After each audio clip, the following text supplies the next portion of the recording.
Sobat Maestro, sesaat lagi Anda akan bersama-sama mengikuti pengajaran firman Allah yang disampaikan oleh hambanya Pastor Dorcas Daud dari Gereja Hope ACC. Selamat mendengarkan.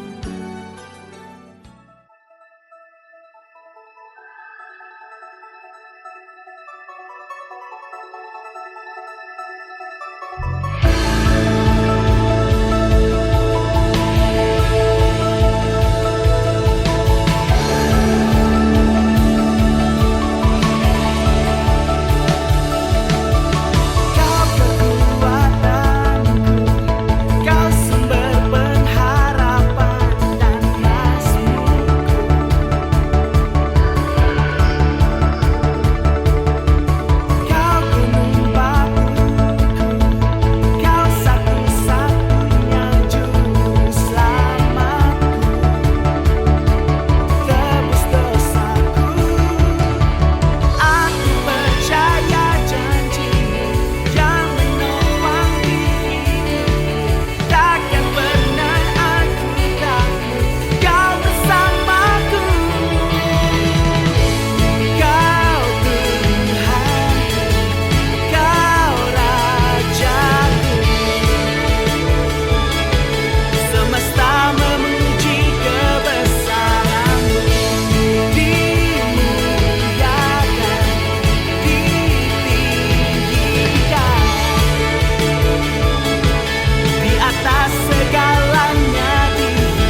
Shalom, Anda akan mendengarkan program Kuasa dalam Firman-Nya yang disampaikan oleh Pastor Dorcas Daud dari Hope ACC dan Dorcas Ministries.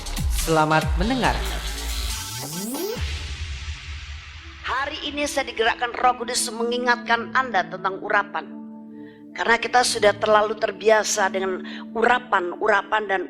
Tapi apakah kita sadar bahwa secara pribadi masing-masing kita harus punya gairah semangat meningkatkan urapan di dalam diri kita. Engkau jangan sekedar menerima urapan dari orang lain. Engkau jangan sekedar menerima urapan ketika engkau butuh. Tapi every day, every time, everywhere. Setiap hari, setiap waktu, di segala tempat. Amin. Karena sejak hari Pentakosta pertama kali, kuasa Roh Kudus sudah dicurahkan sampai dengan sekarang, belum diangkat lagi ke surga, ada di sekitar kita, ada di atas kepala kita. Begitu gampang, begitu mudah.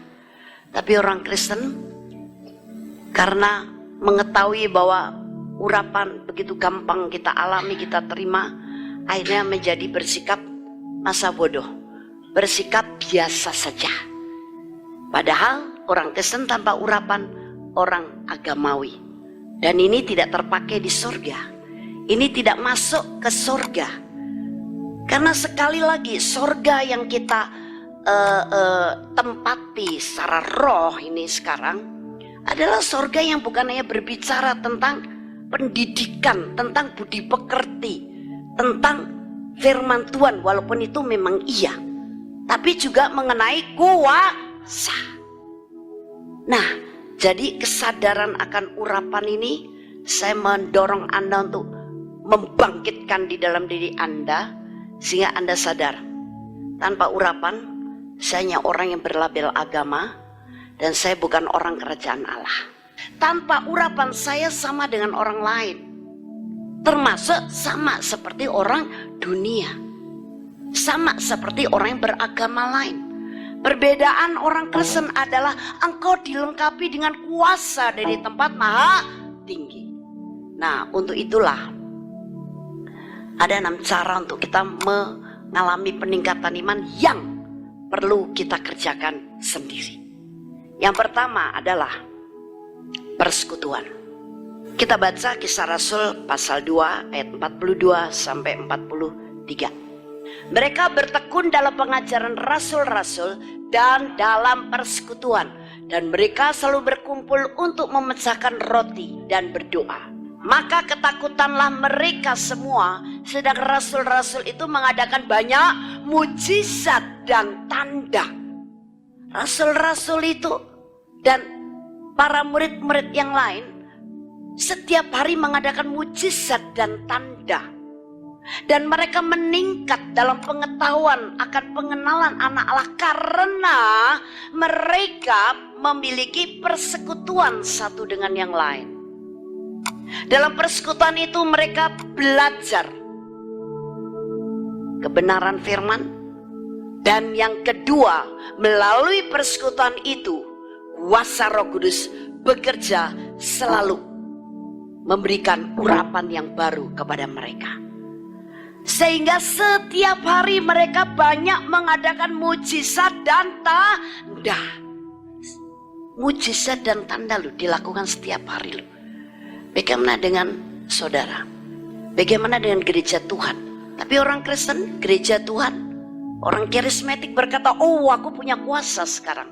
Oh aku sekarang sudah diurapi Roh Kudus. Karena Yesus menebus saya dan dia memberikan kuasanya kepada saya. Wow, hebat. Kami kuat, kami berkuasa, kami berbeda dengan yang lain. Tapi buktinya mana? Salah satu, saya hanya bilang salah satu, bukan satu-satunya ya, bahwa kalau orang diurapi itu melakukan mujizat dan tanda, itu salah satunya. Karena urapan itu akan membuat engkau punya power yang lebih daripada kekuatan manusia. Makanya dikatakan urapan itulah kuasa supranatural, yang kadang-kadang tidak bisa kita mengerti. Kalau hanya mengerjakan yang natural, kita tidak bisa bangga kalau pekerjaan itu karena urapan. Kita akan membusungkan dada. Wah, Aku bisa ngerjakan ngepel lantai. Ngepel lantai ya kekuatan daging bisa. Tapi yang akan dikerjakan adalah urapan hal yang di luar nalar kita. Walaupun tindakan-tindakan yang sepele, yang kecil, bagi orang yang sudah diurapi itu juga perlu mengandalkan urapan. Dalam keseharian, apakah engkau betul-betul mengandalkan urapan? Dan ketika engkau mengandalkan urapan itu, maka di situ urapan seperti dibangkitkan. Urapan dalam dirimu seperti dipancarkan, dialirkan. Tapi ketika urapan engkau biarkan, ketika urapan hanya engkau simpan di dalam hatimu dan dalam pikiranmu saja, oh aku udah diurapi, kau tahu tadi udah roboh di lantai. Apa tandanya cuma roboh di lantai? Walaupun itu adalah salah satu bukti manifestasi dari ketika orang diurapi Roh Kudus. Karena manifestasi diurapi Roh Kudus macam-macam. Ada yang melompat, ada yang tertawa, ada yang menangis, ada yang mengalami pelepasan, ada yang dancing. Jadi jangan asing dengan manifestasi-manifestasi urapan. Karena urapan akan bekerja begitu leluasa ketika kau menundukkan diri kepada Dia, ketika kau membuka hati, dan ketika kau mempercayai kalau kita bilang urapan Roh Kudus yang terjadi dalam hidup saya, atau saya minta urapan yang baru, urapan yang diberikan oleh surga. Tapi kalau tidak percaya, memang Anda tidak akan pernah bisa mengalami manifestasi urapan Roh Kudus. Kelihatan sekali bagaimana orang yang banyak kerja pakai otak dan pakai spirit. Kalau pakai spirit, roh, orang itu begitu lahir baru, terima Yesus, kemudian dipenuhi urapan Roh Kudus, dia akan sensitif dengan perkara-perkara supranatural. Dia akan mudah tumbuh karunia-Nya, dia akan mudah tumbuh imannya, dia akan mudah tumbuh karakternya, dia akan mengalami hal yang supranatural yang indah-indah. Dan dia akan semakin mudah untuk mencapai kesatuan iman, pengetahuan yang benar tentang anak Allah, kedewasaan penuh, dan mengalami pertumbuhan yang sesuai dengan kebenaran Kristus. Karena orang yang sensitif itu ibarat tanah yang gembur. Tidak usah berbicara tentang petani yang menggarap tanah yang begitu susah payah, begitu luas. Anda dan saya saja, siap rumah pasti ada halaman kecil atau punya tanah walaupun hanya berada dalam satu pot, betul nggak? Kalau kita dengan tanah itu menaburkan sesuatu, dan tanah itu adalah tanah yang gembur, ternyata apa yang kita tabur itu tumbuh. Kalau tanah subur, apa saja yang ditabur pasti tumbuh. Itu juga kalau kita orang yang sensitif, karena kita punya semangat, punya gairah, tidak mengandalkan otak. Kita seperti tanah yang subur. Apa saja yang ditabur oleh sorga, itu akan tumbuh dengan sehat. Akan tumbuh pasti. Pasti. Nah, kalau Anda menabur, saya menabur cabai, tumbuhnya pohon cabai. Nggak mungkin tumbuh pohon tomat. Sama kalau sorga menabur hal yang ilahi, hal-hal yang kudus, hal yang elok, hal yang besar, hal yang mulia, hal yang luar biasa, dan Anda menjadi tanah yang subur, maka yang tumbuh dalam diri Anda juga hal yang indah, yang mulia, yang besar, yang elok, yang luar biasa. Amin. Karena benih yang ditabur itulah yang tumbuh. Kalau yang tumbuhnya kemudian Anda jadi tambah bawel, Anda jadi pemalas, Anda nggak suka membaca firman, itu pasti bukan benih ilahi. Jadi apa yang ditaburkan itu yang tumbuh. Kalau yang tumbuh lain, pasti ada si penyerobot. Benih sorga tumbuhnya lain dalam diri Anda, walaupun benih itu sudah ditabur. Kalau ada yang usil, apa yang usil? Menyingkirkan atau membuang atau membersihkan atau mematikan benih ilahi yang ditabur itu. Setan dan iblis Kasih roh keraguan-raguan, kasih roh sakit hati, kasih roh kecewa, kasih roh marah, kasih roh malas, kasih roh duniawi, roh percabulan, roh kedagingan, roh-roh apalagi dendam, roh perbuatan-perbuatan daging yang lain, kesibukan-kesibukan yang menjadi berhala dalam hidupmu. Nah, itu adalah tangan-tangan usil yang akan membuat benih yang ditabur itu tidak akan tumbuh sesuai dengan benih itu. Nah, itu sebabnya jadilah tanah yang subur, supaya setiap benih yang ditabur oleh surga dia akan bertumbuh. Para rasul dan orang-orang percaya pada waktu itu, mereka punya persekutuan yang begitu akrab, begitu dekat, begitu bersemangat. Itu sebabnya di mana engkau berada, ketika gereja itu mengadakan pertemuan-pertemuan bersama, artinya persekutuan itu pertemuan bersama. Datang, jangan banyak alasan. Aduh, aku sibuk. Aduh, aku ada kerjaan. Aduh, aku mesti bayar gaji orang. Aduh, aku sakit. Aduh, terlalu banyak alasan. Karena persekutuan itu mempunyai pengaruh yang besar, dampak yang besar untuk apa? Untuk urapan Roh Kudus bekerja di antara kita. Ingat, dalam Mazmur 133 dikatakan, sungguh alangkah baiknya dan indahnya apabila saudara-saudara diam bersama dengan rukun, seperti minyak yang baik di atas kepala meleleh ke janggut, yang meleleh ke janggut Harun dan ke leher jubahnya. Jelas ini minyak berbicara tentang apa? Anointing, urapan. Tapi banyak anak-anaklah mengabaikan persekutuan bersama. Mereka berpikir cukup saya setiap hari Minggu setia datang ke gereja itu, cukup aku bersekutu setiap seminggu sekali. Mengabaikan ketika gereja memutuskan, ayo kita nanti kumpul bareng, ayo kita doa bareng, ayo kita nanti ada meeting bareng, ayo kita nanti bersekutu bersama-sama. Mengabaikan.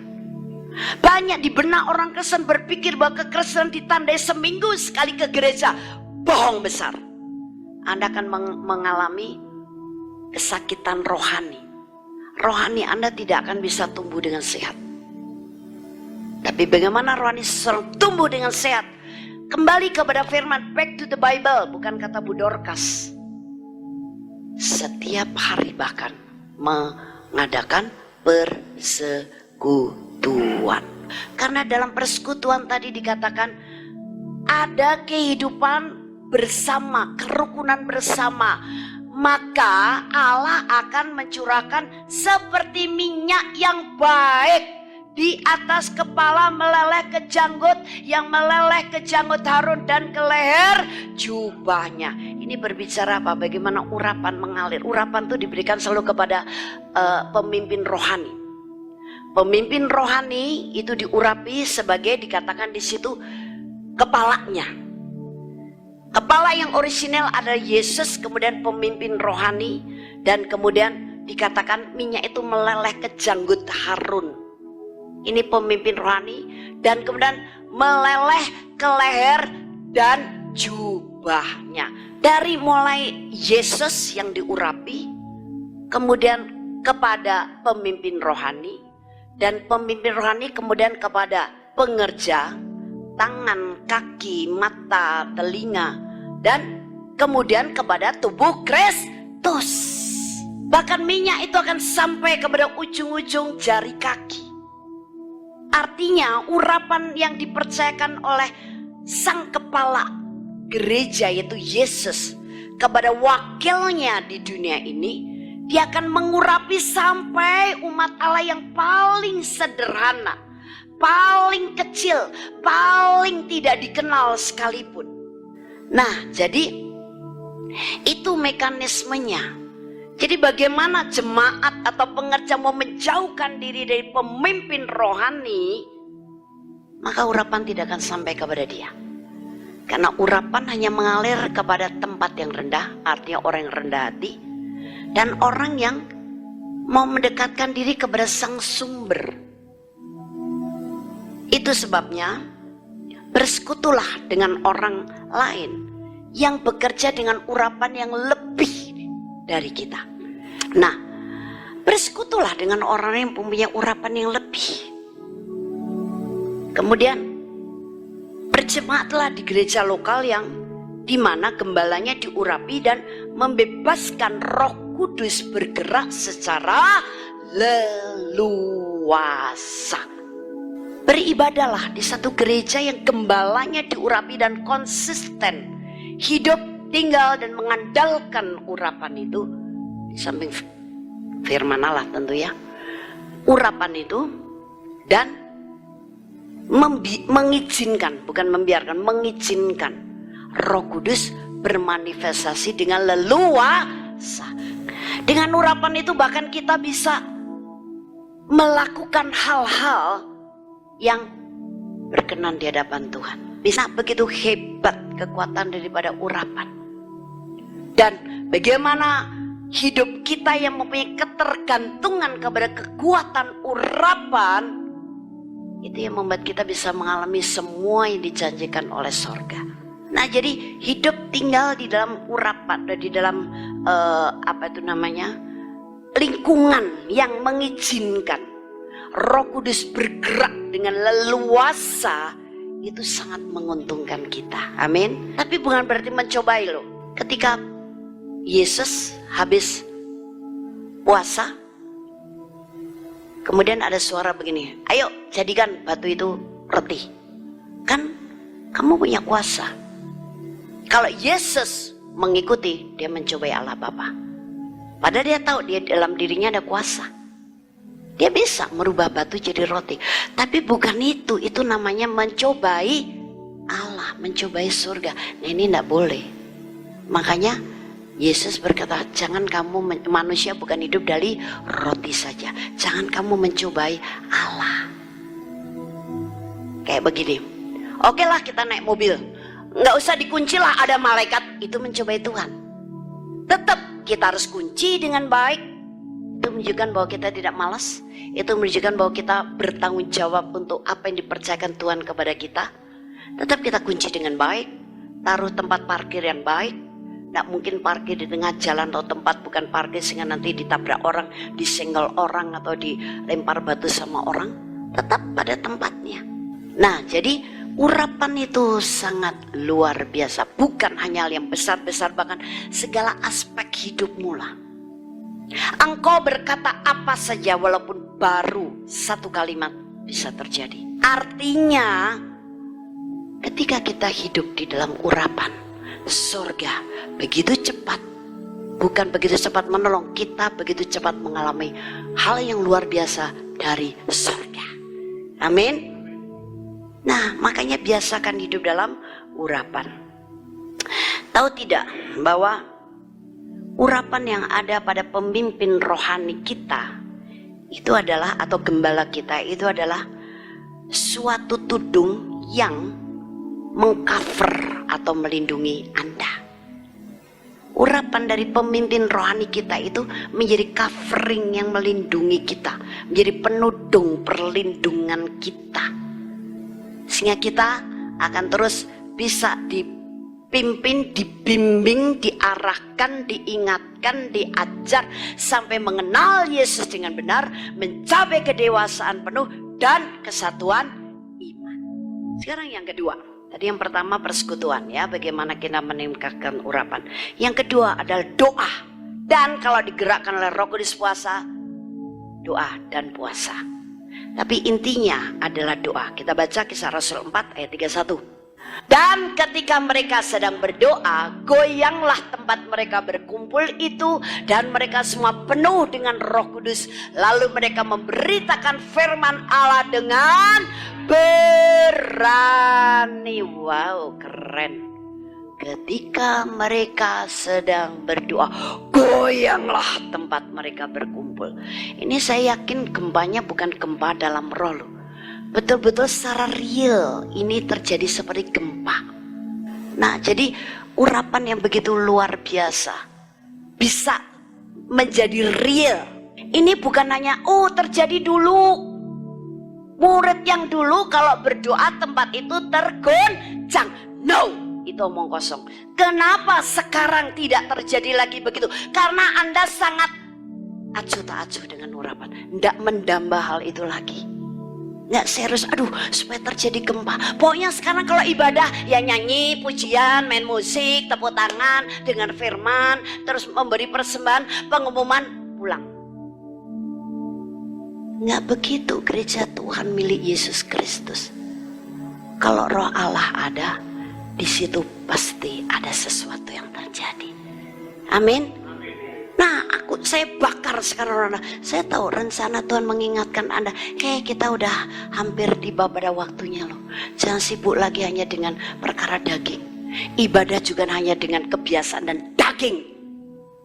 Tapi mulai alami hal yang luar biasa. Karena kalau kita cocokkan dengan Kisah Rasul pasal 2, akan terjadi pada hari-hari akhir, aku akan mencurahkan Rohku dengan tanpa batas atas hamba-Ku laki-laki dan perempuan. Sampai sekarang tiap hari itu volume dan kekuatan, kehebatan urapan itu ditingkatkan oleh surga. Tapi banyak orang Kristen yang tidak mendamba lagi. Sudah terbiasa dengan agamawi, sudah terbiasa dengan gereja yang ibadah seperti biasa. Sudah terbiasa dengan kesibukan sendiri. Sudah biasa, ya udah yang penting udah ke gereja toh, pulang ke rumah udah asik sendiri dengan urusannya sendiri. Gereja, anak-anak Allah sudah melupakan akan hal ini. Padahal dari hari ke hari urapan itu oleh surga mau ditingkatkan. Hebohnya, kekuatannya, volumenya akan semakin besar dan luar biasa. Amin. Tapi bagaimana tanggapan hatimu? Acuh, cuek. Nah, aku masih muda kok. Aku udah tua lah. Aku lagi sibuk ini mau dipromosikan jadi manajer. Apa kita begitu? Aku belum punya kerjaan nih. Ruwet lah. Ya, Anda berdoa kerjaan gak dapat ketika engkau tidak mengandalkan urapan. Ketika engkau tidak menghidupi urapan yang ada dalam dirimu. Nah, inilah urapan. Itu sebabnya berdoalah sesering mungkin. Baik doa secara pribadi di rumahmu ataupun doa bersama.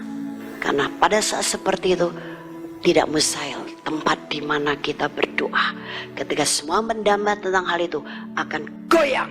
Amin. Sekarang yang ketiga. Tadi doa dan kalau perlu digerakkan Roh Kudus puasa.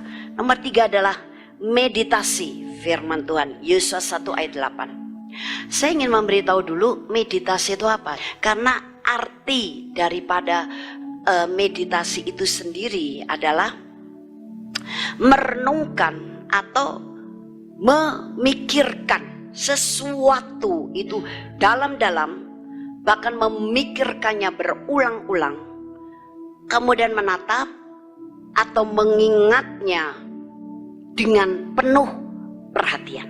Itu meditasi. Jadi meditasi itu merenungkan atau memikirkan secara dalam-dalam, kemudian dipikirkan lagi berulang-ulang. Ini meresapi, ya. Tadi merenungkan, meresapi, kemudian menatap atau mengingat, diingat terus dengan penuh perhatian. Kalau Anda membaca firman sepintas lalu hanya menjadi kewajiban, saya yakin firman itu seperti tidak nyata dalam kehidupanmu.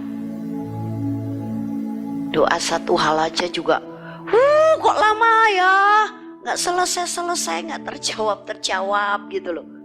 Karena apa? Karena kamu dengan firman nggak mau meditasi. Artinya merenung, meresapi, dimakan, dipikir, dihayati dalam-dalam, dan terus kepikiran, terus diingat-ingat terus menerus. Sampai betul firman itu adalah hidupmu. Amin. Firman itu adalah hidupmu. Tidak ada yang lain selain firman.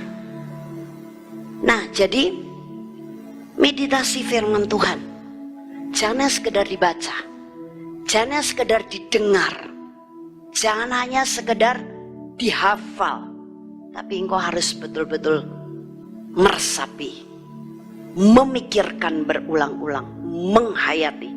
Sampai tiap kali apa-apa yang teringat firman. Yang teringat firman. Kunci kita berhasil itu apa?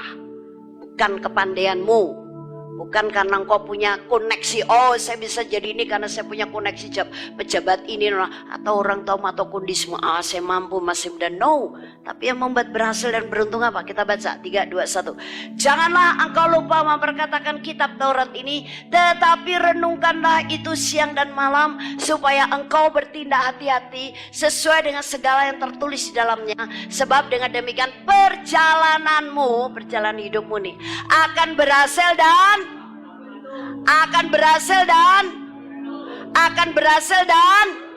nah, itu nasib saudara kalau engkau memperkatakan, merenungkan. Ini meditasi firman Tuhan. Kalau Anda tidak percaya, silakan kau tidak hidup dalam firman. Urapan gak akan memampukan kau jadi berhasil dan beruntung. Soal duit juga itu mengenai urapan loh. Banyak orang jibaku untuk masalah keuangan. Iman saja tidak cukup, tapi juga urapan berkat. Yang keempat, gaya hidup yang bernafaskan pujian penyembahan itu bisa meningkatkan urapan dalam diri kita. Sekarang kehidupanmu sehari-hari itu mulutmu Anda pakai buat apa? Banyak untuk ngomel, banyak untuk mencela orang, banyak untuk ngegosip, banyak untuk berkomentar hal dunia, atau mulutmu banyak memuji Tuhan. Memuji bisa dengan nyanyian, atau tiap kali mulut berkata, oh haleluya, puji Tuhan, syukur bagimu Tuhan, haleluya. Saya melatih diri saya untuk selalu berterima kasih dan bersyukur pada Tuhan. Bahkan Tuhan mengajar saya, kamu bersyukur kepadaku tuh bukan hanya berkata, Tuhan aku bersyukur untuk keadaan ini, tapi Tuhan mengajak saya satu step lebih dalam lagi, arti syukur kepada Tuhan. Misalkan kalau kamu beli makanan, kemudian kamu dilayani, kamu bayar, kamu ucapkan terima kasih kepada dia. Ketika kamu mengucapkan terima kasih, berarti kamu bersyukur kepadaku. Karena apa? Kalau nggak ada yang jual makanan, kamu nggak bisa beli makanan. Nah, ketika kamu bilang, hei terima kasih ya Ci atau Bu untuk makanannya ini, haleluya, amin, kita pulang, berarti kamu bersyukur kepadaku. Otak kita berpikir, ya sudah wajar toh, aku beli, dia jual, aku bayar, aku dapat barang. Itu sudah biasa. Tapi sorga atau Tuhan mengajarkan saya bersyukur kepadaku. Oke, melalui nyanyian, menyembah aku dalam banyak bahasa roh, karena itu akan memperkuat rohmu, mempertajam kepekaan rohmu, itu bahasa roh. Dan bahkan ketika kita mendapatkan atau berhubungan dengan seseorang yang harusnya itu sudah wajar, kalau kita tidak berterima kasih juga nggak apa-apa. Kamu sekarang mulai berterima kasih, itu berarti kamu bersyukur kepadaku. Nah, itu hidup dalam pujian dan penyembahan, ucapan syukur yang memuliakan Allah. Ini akan membuat urapanmu ditingkatkan. Tapi kalau engkau bersungut-sungut, engkau mengeluh, engkau ngomel, engkau mencela, engkau marah, engkau mengatakan perkataan-perkataan negatif, engkau memperkatakan hal yang tidak sesuai firman, urapanmu bocor. Bukan meningkat, tapi malah bocor. Dan kalau saya nggak mau, karena saya tahu hidup saya tergantung kepada urapan. Amin. Baik untuk diri saya sendiri maupun untuk orang lain, melalui hidup saya jadi berkat karena apa? Urapan. Nah, jadi gaya hidup yang bernafaskan pujian dan penyembahan. Karena apa? Mazmur 22 ayat 4. Padahal engkaulah yang kudus, yang bersemayam di atas puji-pujian orang Israel. Artinya yang tinggal, bersemayam itu tinggal. Jadi Allah itu akan tinggal di dalam puji-pujian dan penyembahan. Makanya jangan pelit bersuara ketika memuji Tuhan, ketika menyembah Tuhan. Jangan pedulikan suaramu tuh nomor berapa. Jangan pedulikan. Tapi hiduplah dengan nafas pujian penyembahan, urapan dirimu akan makin meningkat. Amin. Kisah Rasul 16 ayat 25 sampai 26. Tetapi kira-kira tengah malam Paulus dan Silas berdoa dan menyanyikan puji-pujian kepada Allah, dan orang-orang hukuman lain mendengarkan mereka. Ayat 26. Akan tetapi terjadilah gempa bumi yang hebat sehingga sendi-sendi penjara itu goyah, dan seketika itu juga terbukalah semua pintu dan terlepaslah belenggu mereka semua. Wah, penjara temboknya belenggu, para tawanan lepas ketika ada nafas puji-pujian dan penyembahan yang dilakukan oleh si tawanan Paulus. Untung Paulus dan Silas gak ngomel loh, gak saling menyalahkan, tapi malah memuji, menyembah Tuhan. Ada urapan bekerja sampai menggoncangkan penjara dan melepaskan belenggu, membobol tembok, semua tawanan bisa lepas keluar. Dari situ pemimpin atau kepala penjara takut. Akhirnya dia bilang, bagaimana supaya aku selamat? Paulus bilang, percayalah pada Yesus, kamu dan keluargamu akan diselamatkan. Pemimpin penjara jadi bertobat serta keluarganya. Luar biasa, amin. Jadi jangan sesederhana itu berpikir tentang urapan lah. Mending kalau Anda tidak mau mengenal urapan, tidak mau hidup dalam urapan, jadi orang yang bukan Kristen aja.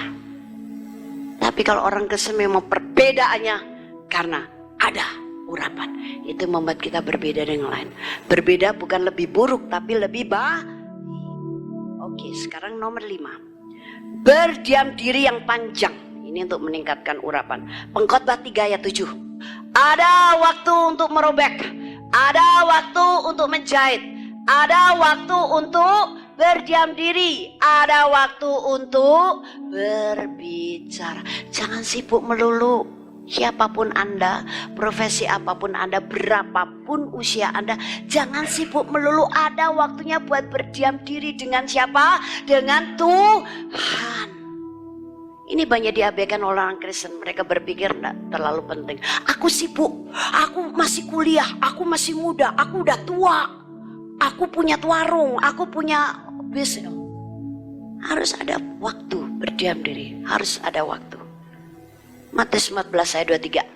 Dan setelah orang banyak itu disuruhnya pulang, Yesus naik ke atas bukit untuk berdoa seorang diri. Ketika hari sudah malam, ia sendirian di situ. What for? Yesus habis pelayanan dan disertai begitu banyak orang, mereka sudah pada pulang, Yesus seorang diri. Buat apa? Berdiam diri dengan Allah Bapa. Ya, Lukas 10 ayat 42. Siapa yang mengambil bagian terbaik, tetapi hanya satu saja yang perlu. Maria telah memilih bagian yang terbaik yang tidak akan diambil daripadanya. Dari Marta dan Maria dikatakan oleh Yesus, Maria mengambil bagian terbaik. Karena apa? Maria duduk di bawah kaki Tuhan dengan pengertian berdiam diri dengan Tuhan. Yang keenam, Kisah Rasul 8 ayat 17. Yang keenam ini adalah penumpangan tangan. Kemudian keduanya menumpangkan tangan di atas mereka, lalu mereka menerima Roh Kudus. Ditumpangi tangan. Melalui siapa? Ya, melalui orang yang diurapi. Dan dari urapan itu sudah terlihat buahnya. Kalau buahnya belum terlihat, Anda tumpangi tangan, ya Anda tidak akan bisa menerima urapan yang menghasilkan buah. Nah, itu sebabnya bagaimana kita bisa diurapi oleh seseorang.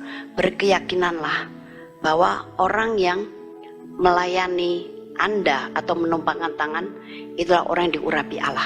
Percayakan dirimu kepada pelayanannya. Amin. Maka urapan akan bekerja dan kau terima dengan sangat luar biasa.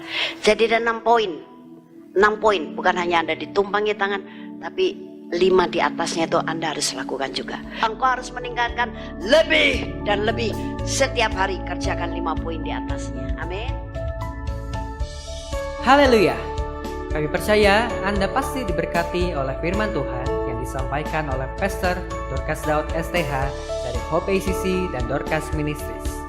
Dan bila Anda memiliki pertanyaan seputar kegiatan pelayanan kami, Anda dapat menghubungi kami di 08 222 703 0006. Sekali lagi di 08222 703 0006.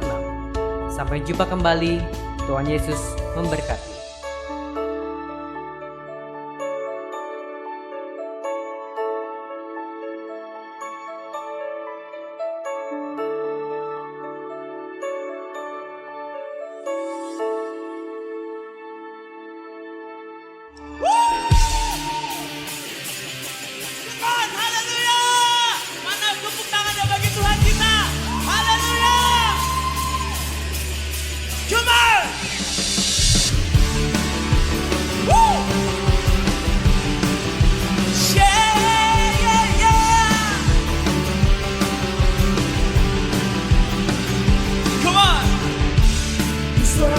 You, Lord. This world needs your power. This world needs your touch, oh Lord. Let your glory fall. Anoint us, oh Lord. Fulfill us by your Spirit, oh Lord. Let me glorify. Let me magnify.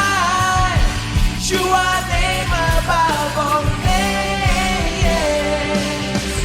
I will go to the end of the earth. I will go to be an impact and let nations praise your name. I will go to the end of the earth. I will go to be an impact and let nations praise your name. Come on, everybody, shout!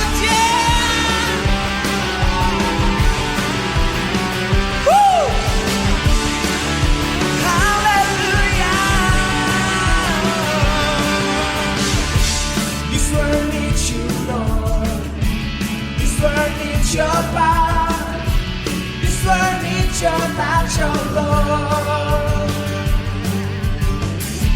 Let your glory fall. Anoint us, oh Lord. Fulfill us by your Spirit, oh Lord. Let me glorify. Let me magnify. You are name above all names.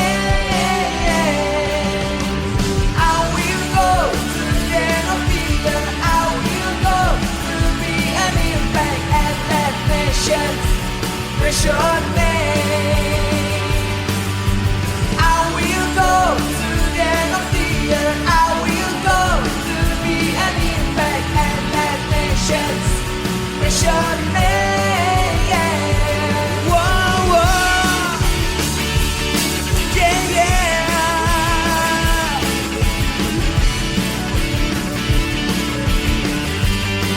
Jesus, oh.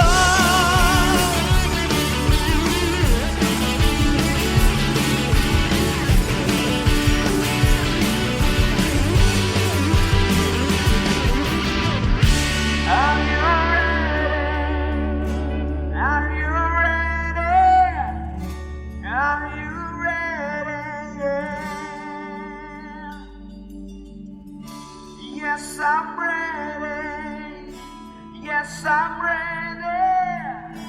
Yes, I'm ready. Yeah. Come on, everybody, sing with me. Say, woo. Are you ready? Are you ready? Are you ready? Yeah. Yes, I'm ready. Yes, I'm ready. Yes, I'm ready. Be an impact.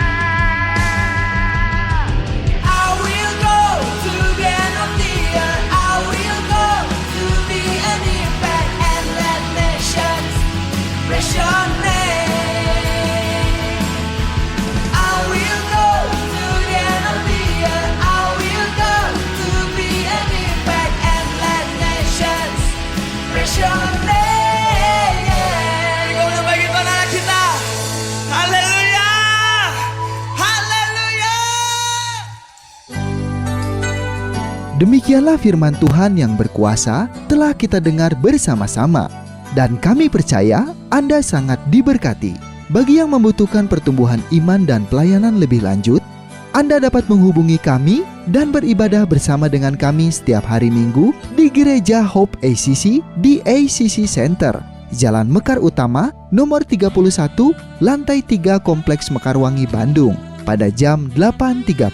Ada kebaktian anak-anak pada jam yang sama. Ikuti juga Breakthrough Prayer setiap Jumat jam 18.30. Jika Anda membutuhkan dukungan doa, Anda dapat mengirimkan SMS ke nomor 0822 2703 0006. Tuhan memberkati.